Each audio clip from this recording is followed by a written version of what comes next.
이번 주에는 베드로전서 3장 15절 말씀인데요.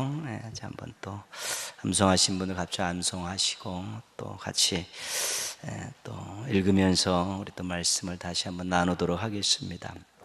너희 마음에 그리스도를 주로 삼아, 시작. 너희 마음에 그리스도를 주로 삼아 거룩하게 하고 너희 속에 있는 소망에 관한 이유를 묻는 자에게는 대답할 것을 항상 준비하되 온유와 두려움으로 하고.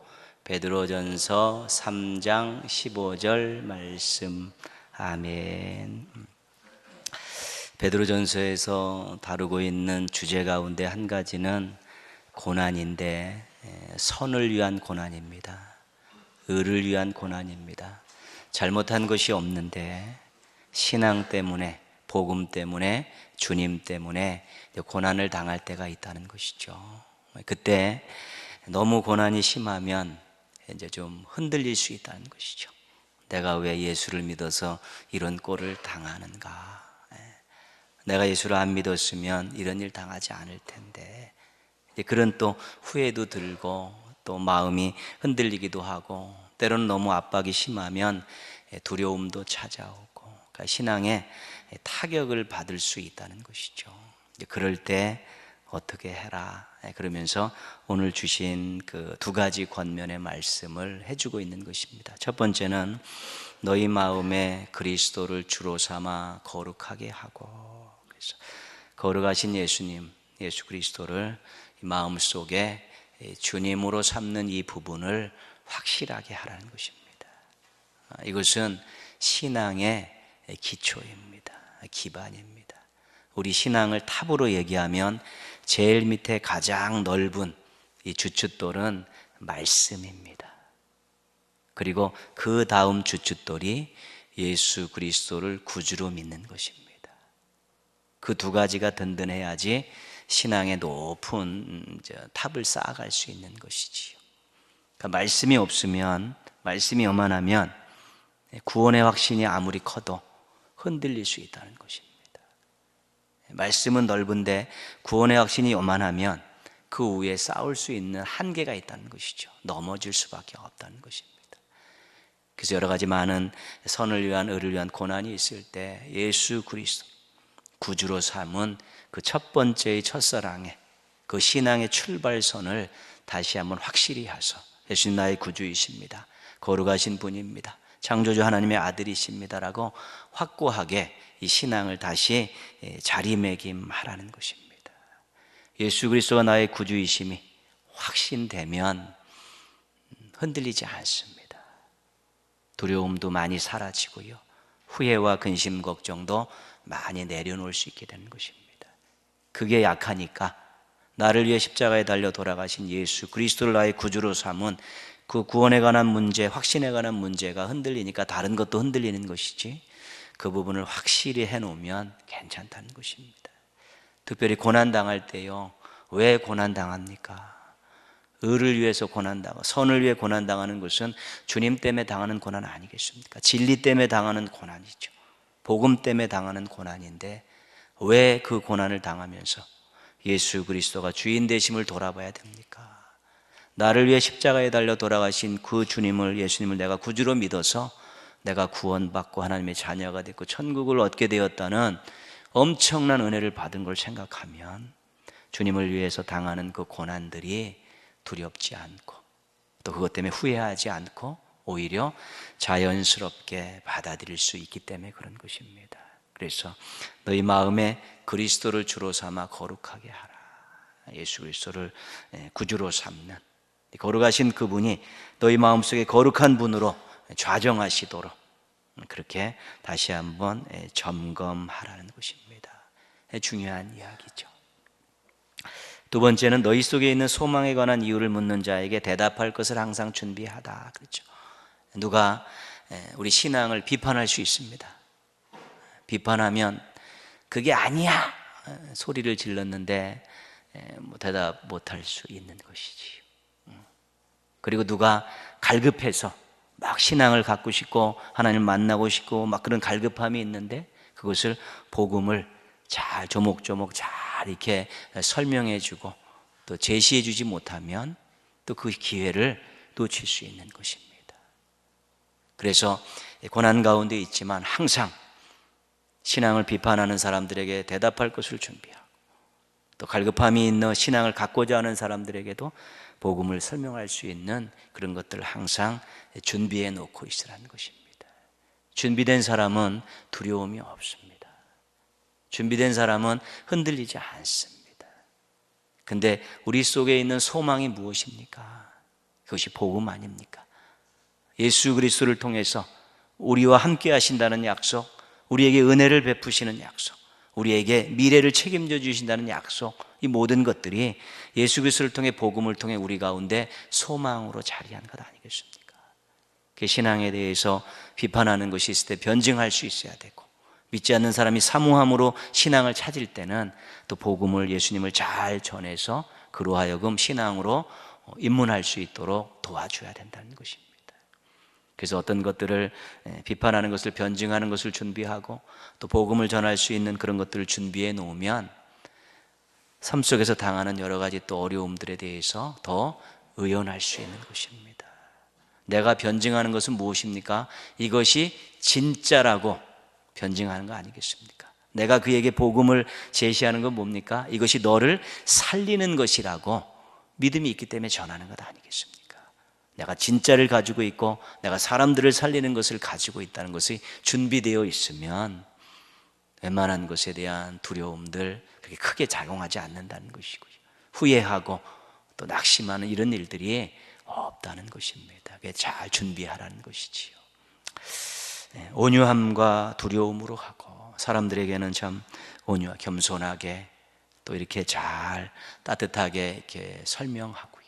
하나님 앞에서는 혹시 가짜를 가지고 있지 않을까, 혹시 잘 전하지 못해서 엉뚱한 이야기 하지 않을까, 그런 두려운 마음을 가지고 하나님 앞에서는 두려움으로 자신을 점검하고 사람들에게는 온유함으로 복음을 설명하고 복음을 변증하는 그런 것들을, 태도를 준비하라는 것입니다.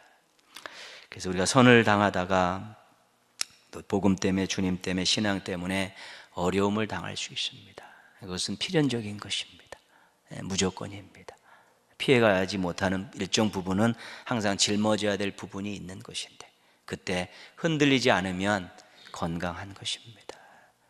그때 흔들리지 않으면 주님을 위해서 더 한 발짝 나아갈 수 있는 것입니다. 그러지 않기 위해서 예수 그리스도가 마음의 구주라는 것에 대한 흔들림이 없는 말뚝을 박는 이 작업들 하시고 또 신앙에 대해 비판하고 신앙을 사모하는 사람들에게 해줄 말이 있을 정도로 잘 준비하시면 고난 속에서도 의연할 수 있고 대처할 수 있고 또 고난을 딛고 또 축복의 길로 한 걸음 더 나아갈 수 있게 되는 것입니다. 그러기 위해서 체계적으로 성경을 공부하는 것이 중요합니다. 이게 절대적인 것입니다. 그리고 좋은 신학 서적 읽는 것도 필요하고요. 서로 은혜와 사랑 받은 것들을 나누는 것도 굉장히 유익하고요. 또 복음을 전하는 것만큼 자신의 신앙과 자신의 삶을 단단하게 만드는 게 없습니다. 나를 살린 예수님, 나의 인생을 변화시킨 복음을 다른 사람에게 이야기하면 이야기할수록 자신의 것은 더 단단해지게 되어 있습니다. 갖고 있으면 자기 것이지만 남들에게 이야기하면 그 사람에게도 도움이 되고 자신에게도 단단해지고 커지는 놀라운 복음의 신비가 있는 것입니다. 그래서 건전하고 건강한 신앙을 갖는 것은 중요합니다. 그래서 훈련을 통해서 늘 믿음을 점검하고 또 자신들이 해야 될 말들을 잘 준비해 놓은다면 두려움이 없고 후회 없는 그런 신앙의 길, 사명의 길을 잘 걸어갈 수 있게 되는 것입니다. 신앙훈련 또 모든 것들도 잘 준비할 것들 잘 구비하셔서 항상 조금 여유 있고 당당하고 또 멋지게 살아가는 우리 하나님의 백성들 되시기를 주님의 이름으로 축복합니다.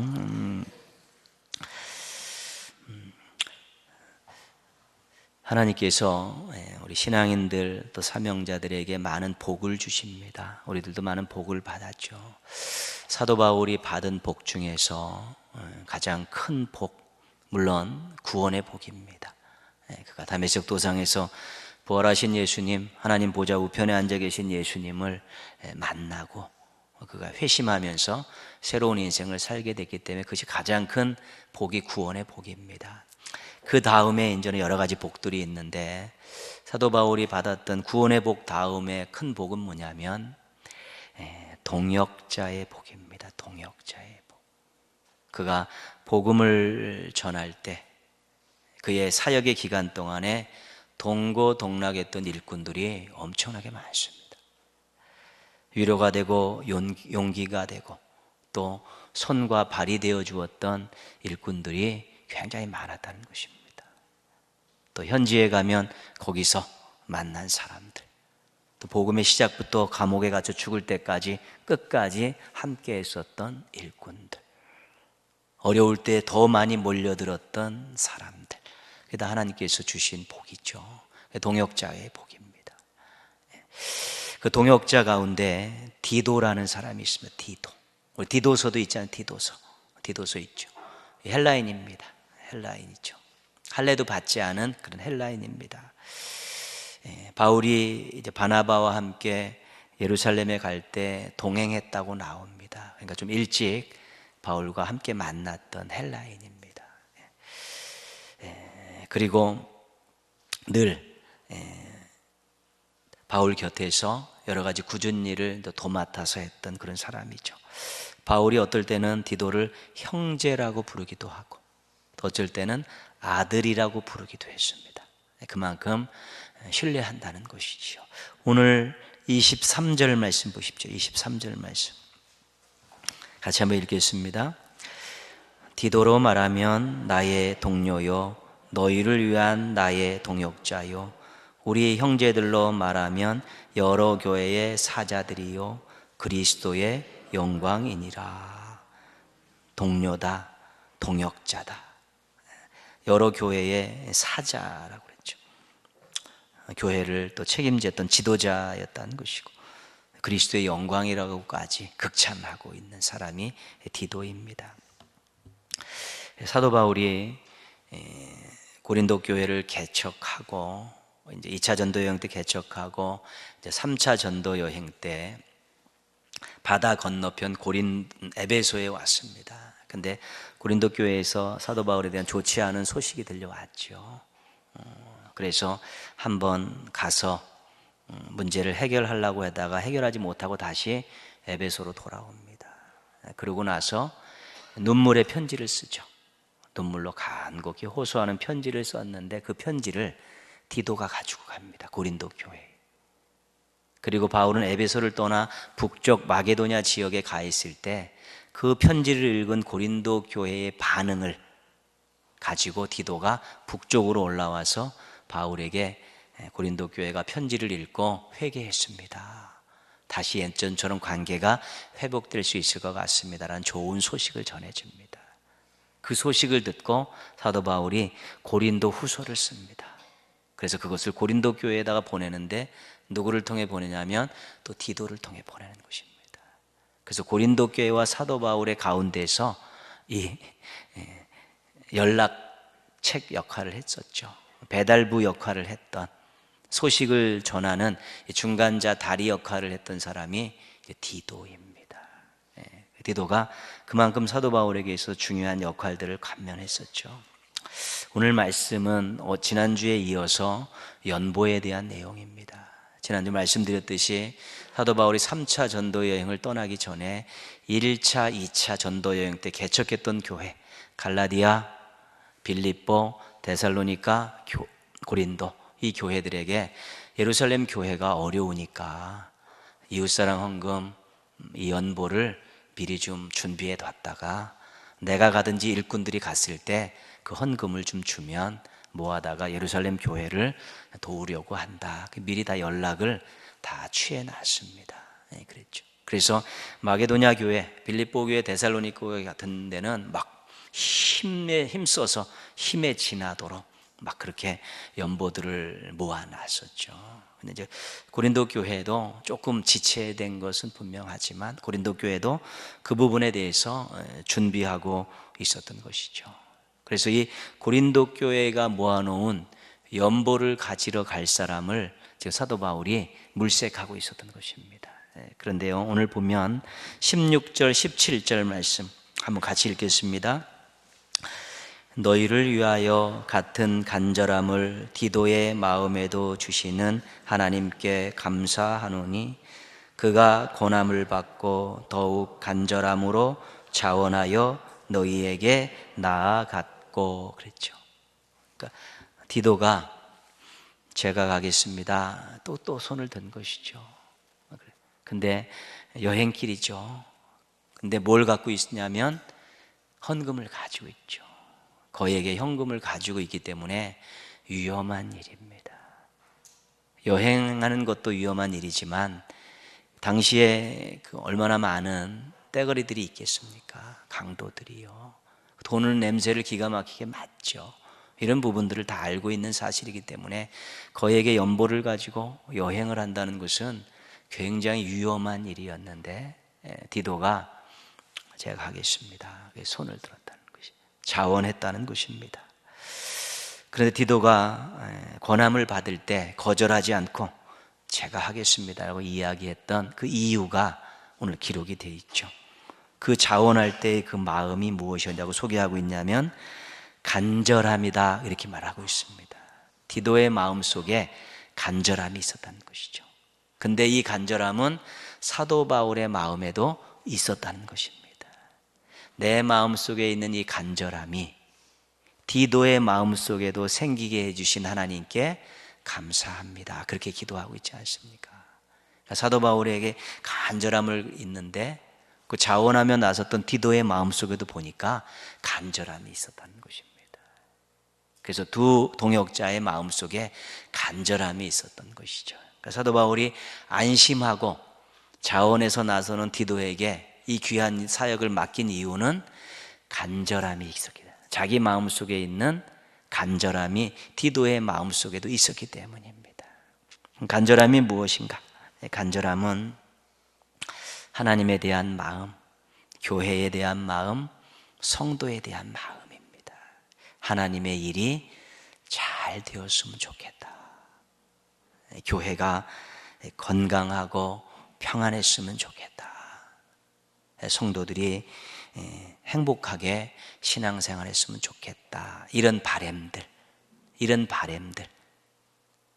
마음을 가지고 그렇게 기도할 때 그 간절함이 사도 바울에게는 늘 있었다는 것입니다.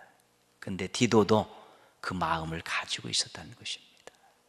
하나님의 일이 잘 됐으면 좋겠습니다. 교회가 평안하고 성장했으면 좋겠고 성도들이 행복하게 신앙생활 했으면 좋겠다. 이런 마음을 디도도 가지고 있었다는 것이지. 이 간절함이 바로 그런 것입니다. 이 마음이 있어야 기도할 수 있습니다. 이 마음이 있어야지 수고할 수 있는 것입니다.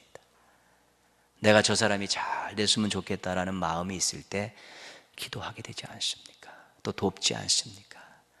여러분, 간절함의 대상의 대표적인 사람이 누구겠습니까? 여러분들에게는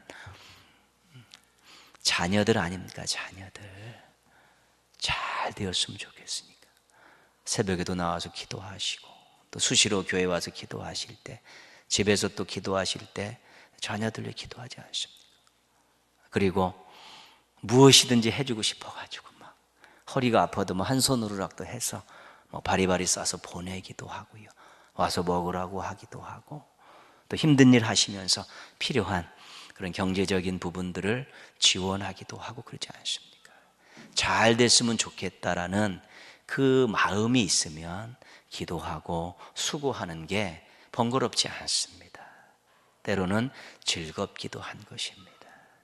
사도 바울과 디도에게는 이 간절함이 함께 있었던 것입니다.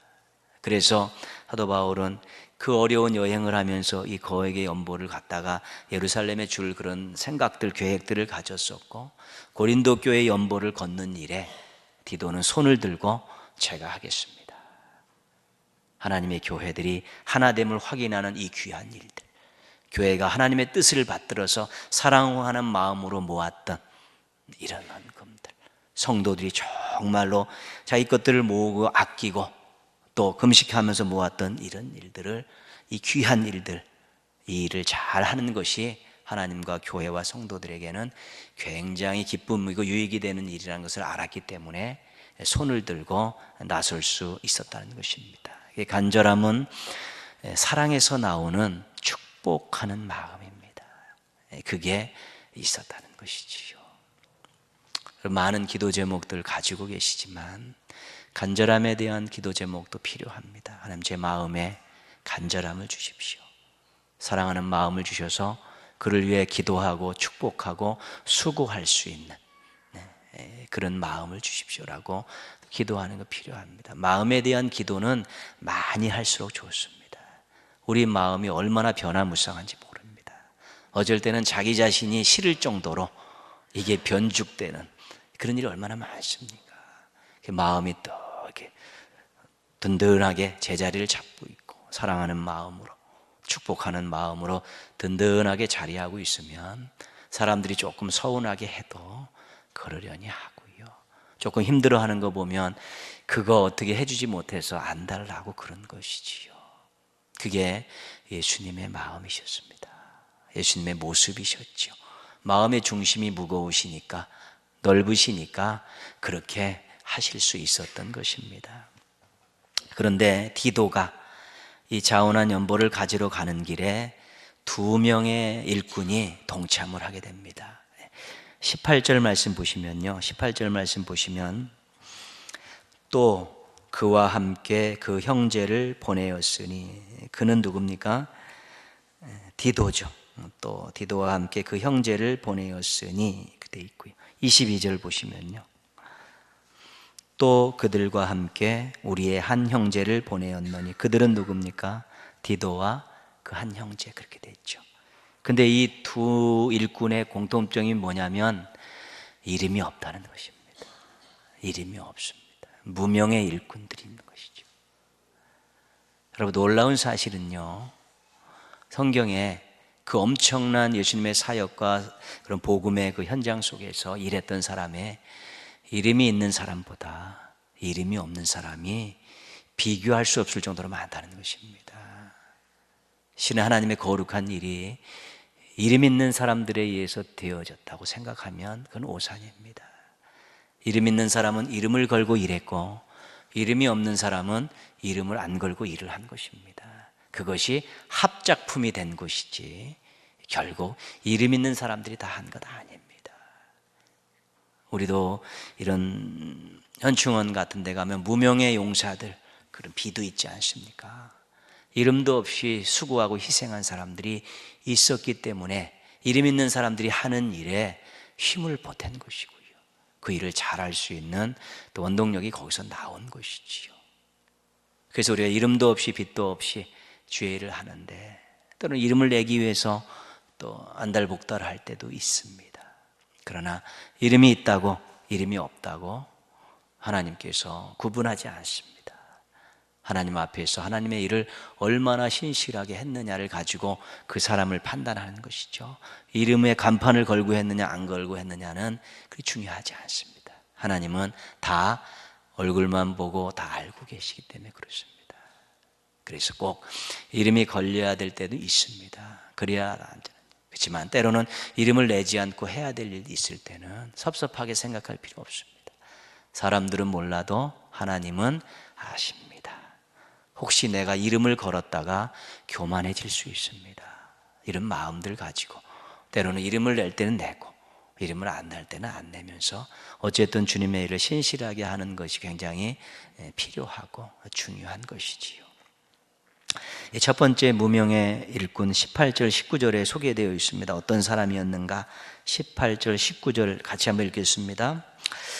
또 그와 함께 그 형제를 보내었으니 이 사람은 복음으로써 모든 교회에서 칭찬을 받는 자요, 이뿐 아니라 그는 동일한 주의 영광과 우리의 원을 나타내기 위하여 여러 교회의 택함을 받아 우리가 맡은 은혜의 일로 우리와 동행하는 자라. 아멘. 여러분, 이 첫 번째 무명의 사람이 어떤 사람이었냐면 18절 뒷부분에 보면요, 모든 교회에서 칭찬을 받은 자라 그렇게 되어 있고요. 19절에 보시면 중간에 여러 교회의 택함을 받아 이렇게 되어 있다는 것이죠. 그러니까 이 사람은 작은 일꾼이 아니었습니다. 실은 이름 있는 사람이었다는 거예요. 이름 있는 사람입니다. 왜냐하면 그 여러 교회에서 칭찬했고 여러 교회에서 추천한 거예요. 이 사람 믿을 만한 사람입니다. 추천했던 사람. 그 정도로 굉장히 그 당시 그 주변의 교회들에게서는 이름이 있는 지도자였다는 것이죠. 근데 이름이 기록이 안 된 것뿐입니다. 근데 여러 교회에서 칭찬받고 여러 교회에서 추천을 받은 이유는 믿을 만한 사람이기 때문에 그렇죠. 근데 왜 믿을 만한 사람이 필요했냐면, 왜 믿을 만한 사람이 필요했겠습니까? 20절 말씀 보시면 이것을 조심함은 우리가 맡은 뭡니까? 이 거액의 연보에 대하여 아무도 우리를 비방하지 못하게 하려 함이라. 이분이 이 금전관계에 있어서 깨끗했다는 것입니다. 교회에서 신뢰하고 믿을만해서 추천했던 것이죠. 그러니까 그 세 명의 일꾼 가운데 디도는 간절함이 있는 지도자였고, 두 번째 이 무명의 일꾼은 아주 누가 봐도 교회에서 성도들이 다 믿을 만한 사람, 이 거액의 연보를 맡겨도 믿을 만한 사람이기 때문에 두 번째 사람이 그렇게 이제는 추천을 받아서 합류하게 되었는데 이름을 기록하지 않았습니다. 본인이 고사했는지 사도 바울이 까먹었는지 모르지만 하여튼 이름을 기록하지 않았습니다. 이분이 섭섭하게 생각했겠습니까? 안 했겠습니까? 섭섭하게 생각할 만한 사람은 아니었지요. 그렇죠. 두 번째 무명의 일꾼, 세 번째 일꾼은 22절에 나와 있죠. 같이 한번 읽겠습니다. 또 그들과 함께 우리의 한 형제를 보내었노니 우리는 그가 여러 가지 일에 간절한 것을 여러 번 확인하였거니와 이제 그가 너희를 크게 믿음으로 더욱 간절하니라. 세 번째 뽑은 일꾼은, 두 번째 무명의 일꾼은 또 뭐가 있는 사람입니까? 간절함이 있는 사람이었습니다. 그러니까 어떻게 보시면 중간에 보시면요, 그가 여러 가지 일에 간절한 것을 여러 번 확인했다는 것이죠. 자세히 보니까 어떤 일에든지 간절함을 가지고 일을 한 것이 확인되었다는 것이죠. 그리고 고린도 교회의 이야기를 하니까 고린도 교회에 대해서도 그런 마음을 가지고 있었다는 것입니다. 세 번째 일꾼, 두 번째 무명의 사람도 그런 간절함에 의해서 이제 선택이 돼서 이 세 명이 딱 준비가 된 것입니다. 항상 팀워크라는 건 중요하지 않습니까? 여러 가지 은사들이 같이 맞물려서 일할 때 굉장히 좋은 것 아니죠. 똑같은 은사들만 가진 사람들 모이면 때로는 부딪히기도 하고, 그런데 필요한 사람들이 모여가지고 어떤 일을 딱 맡기고 또 이 일이 있으면 또 은사들 딱 모여서 하고 그래야 되죠. 그래서 그런 것들이 굉장히 중요합니다. 일의 사안에 따라서 어떤 은사가 있는 사람이 필요한가 이런 거 보면서 하고요. 우리가 상시적인 교사나 찬양대 이런 일들은 그 은사가 분명하고 매주 해야 되는 일이지만 어떤 일들이 교회 안에서 일들이 생겨났을 때 그런 자기가 그런 은사가 있으면 들어가고요. 또 그 은사들 모인 사람들이 또 서로 잘 조합해서 역할 분담을 잘해서 이렇게 하는 것, 굉장히 중요한 것입니다. 그러니까 교회 자체가 지체입니다. 지체. 예수 그리스도를 머리로 하는 지체죠. 지체의 중요한 것은 화합입니다. 서로 협력입니다. 동고동락입니다. 지체는 그것이죠. 그러니까 교회 자체가 지체론입니다. 지체론. 서로 협력하고 화합하고 동고동락해야지 건강한 지체가 되는 것이지. 또 주의 일도 딱 모이시면 은사 받은 사람 모여서 같이 이야기하면서 서로 협력하면서 하나 돼서 동고동락하면서 끝까지 잘 하는 것입니다. 그래야 즐거운 것이지요. 그래서 그런 부분들에 있어서 이 세 명의 일꾼을 고린도 교회에 연보를 가지러 보내는 것에 있어서 사도 바울은 굉장히 많이 기도를 하고, 자원했던 디도와 간절함을 가진 무명의 사람과 또 신실하게 아무리 큰 돈을 맡겨도 믿을 만한 그런 신실한 사람들을 세 명을 딱 묶어가지고 고린도 교회 연보를 가지러 보내게 된 것이죠. 굉장히 많이 기도하고 그렇게 선정했던 일꾼들의 모습을 보게 됩니다. 신앙은 마음이 중요합니다. 여러분, 다윗 하나님의 집을 지어드리고 싶습니다. 이 마음 같지 않았습니까? 하나님께서 네가 내 집을 지어준다고 내가 네 집을 지어줄게. 다윗에게 다윗 왕조를 주셨습니다. 그렇게 솔로몬이 하나님, 제가 백성들을 잘 다스리고 싶은데 지혜가 좀 필요한데요. 그래, 고맙다. 지혜 주시고 부, 영광, 귀 다 주셨다는 거예요. 내가 보너스로 이것도 줄 테니까 잘 한번 해봐라, 그런 것이잖아요. 그러니까 하나님을 향한 선한 마음들을 갖고요, 하나님 사랑합니다, 하나님 맡겨주신 일 잘 되었으면 좋겠고요, 하나님 맡겨주신 일 제가 잘했으면 좋겠습니다, 이런 마음을 가지고 기도하면 넉넉히 잘 감당할 수 있도록 하나님께서 도와주시는 것입니다. 교회가 건강하고 교회가 거룩했으면 좋겠고 교회가 하나님의 뜻을 잘 받들었으면 좋겠습니다. 마음 가지고 기도하고 여러분이 맡겨진 그 일에서 그렇게 성실함으로 일하면 즐겁게 일할 수 있도록 하나님께서 도와주시고요. 저 성도가 조금 빨리 회복되었으면 좋겠다, 함께 예배드렸으면 좋겠고 빨리 경제적인 어려움을 극복하고 이제 나누면서 살았으면 좋겠다. 저 집에 또 자녀들이 또 잘 되어서 이제는 다음 세대에는 신앙과 경제적으로 어려움이 없으면 좋겠다, 이런 마음 가지고 기도해 주면 또 하나님께서 그 간절한 기도를 들어주시고 그 좋은 마음을 가졌던 그 마음에도 하나님께서 더 좋은 것으로 이제 채워주시는 것입니다. 마음이 좋아야 태도가 좋고요, 태도가 좋아야 행동으로 잘 나갈 수 있게 되는 것입니다. 그래서 하나님을 향한 마음, 교회를 향한 마음, 또 우리 나 외에 다른 사람들을 향한 마음들을 좀 축복하는 마음들을 잘 되었으면 좋겠다는 축복하는 마음들을 가지고 또 기도하시다 보면 때로는 수고도 하고 때로는 희생도 하시지만 그 마음이 천국입니다. 그리고 하나님께서 그 사람을 사용하셔서 관계와 공동체를 아름답게 만들어 가시는 것입니다. 내 주 예수 모신 곳이 그 어디나 하늘나라라고 우리가 찬송하지 않습니까? 그 축복하는 간절한 마음을 가진 그곳이 정말 하늘나라입니다. 주님이 거하시는 곳이고 주님이 일하시는 곳에 함께 있는 마음이기 때문에 거기서 천국을 맛볼 수 있게 되는 것입니다. 우리의 마음은 이미 주님께 드렸고 주님이 아십니다. 그래서 우리가 미워하는 마음을 가지면 우리는 괴롭습니다. 죽도록 괴롭습니다. 안 괴로우면 그거는 이상한 것입니다. 믿음이 이상한 것입니다. 네, 그렇습니다. 우리가 정말 사랑하지 못하는 마음 때문에 정말 시기하고 질투하는 마음들이 생기면 우리는 괴롭습니다. 예배도 잘 안 드려지고 기도줄도 안 잡히고 괴롭습니다. 왜냐하면 우리 마음은 그렇게 간절한 마음을 갖고 살아야 행복하도록 하나님께서 그렇게 이끌어 오셨기 때문에 그런 것입니다. 예수님의 마음이 그런 마음 아니겠습니까?